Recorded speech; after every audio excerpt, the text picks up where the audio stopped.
We are now in the final phase of One Piece, where we are no longer going after the small fry and we're taking on Yonkos.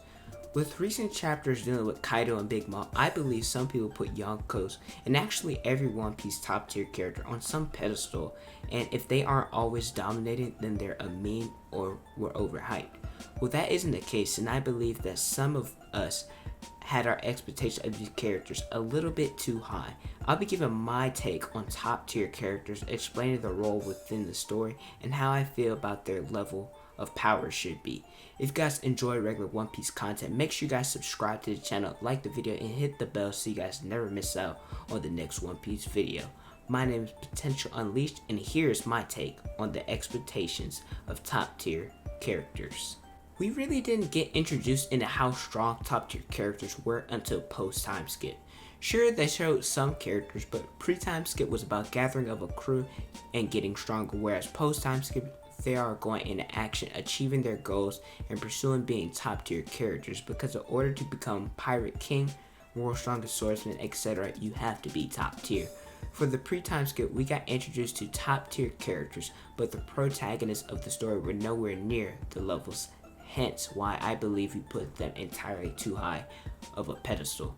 The first top tier character we get introduced to is Mihawk, where the Krieg pirates in the Grand Line for 7 days with 5,000 men and 50 ships, where Mihawk, one man, destroyed the entire fleet. This gave everyone, including Zoro and Luffy, chills, because that means they're dangerous people out there in the Grand Line. Zoro, who had made a name for himself throughout the entire East Blue, who could be argued to be the strongest there at the time, known as a monster, before he even gained the breath of all things, Haki, Ashura, and wasn't the all-around demon that he is now. He was easily low diff by Mihawk, where his only gear was stated to blow back every opponent with ease. Mihawk took it like it was nothing, beating Zoro with a pocket knife and a no-named attack. This is where we first were introduced to a top tier character, where our idea is everyone is on this level. Later, we get introduced to Dragon, who is able to stop Smoker in his tracks without using a Devil Fruit, where Luffy, giving it all his might, was struggling against him. Once again, our expectations of top tier characters is pretty high. And then next there's Aokiji is introduced, where he took the monster trio out of condition with one attack while they were giving it their all, probably where everyone on that crew knew that's when they had to get stronger. Expectations are still high because we've been introduced to one of the strongest pirates, marines, and revolutionaries up to this point. And the last pre-time skip top tier that we're introduced is all the admirals and Whitebeard. I'm not including Teach here because he didn't become top tier until after the time skip. But we still see a deteriorating Whitebeard taking on admirals, putting up a fight against the strongest of the admirals in Akainu. And then we have people like Marco, Jozu, and Vista being able to go against the likes of Mihawk, Kizaru, and Aokiji, making the pedestal that we put these top tiers on not seem as high, because even though they're strong, let's be real, Marco, Jozu, and Vista are not top tier. That shows that top tier level isn't the godlike pedestal that it should be, or that we made it out to be. Luffy, realizing this, goes and lets his crew know that they're not ready for the new world. They need to get stronger to be able to keep up with these top tier monsters. So here we go. We're at post time skip now, where they're chasing after Yonko and admirals, aiming for the top. We first see a clash of Luffy and Zoro fighting an admiral, and mind you, pre-time skip, they stood no shot. We see Zoro, not at full power, push Fujitora back, where Fujitora even acknowledged Zoro's strength. Luffy also pushed him back, not even having to use Gear 4th at all. Does that make top tiers weak? No, but it shows how much more powerful the protagonists have gotten and improved in such a quick time, where that pedestal is now in reach.